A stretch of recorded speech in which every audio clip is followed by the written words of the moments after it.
My name is David Schmader, and I am a pothead. By this, I mean that when it comes time to enjoy an adult intoxicant, I will forego beer, wine, and spirits in favor of marijuana, which for me offers a world of nuanced delight and inspiration beyond the more crude effects of booze. But I am not here to proselytize, and for a long time, I kept quiet about my own enjoyment of weed.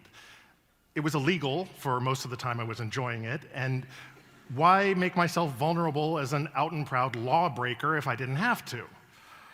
I also dreaded being saddled with the stoner stereotype of having my every move interpreted through the lens of Pothead, a label that calls up images of Mr. Magoo levels of forgetfulness and passivity bordering on the comatose. So what if I used weed not to escape, but to engage with art and ideas and food and dogs and hilariously terrible movies? I was but one man, and I couldn't reconfigure society's image of the pothead all by myself. I stayed in the closet. And I'm familiar with the closet.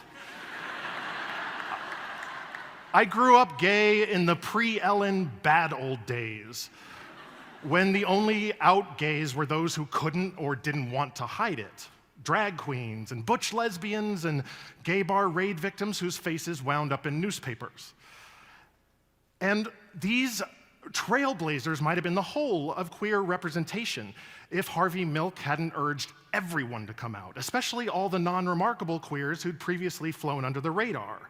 Only then could an honest portrait of this subculture emerge. It's the same with weed.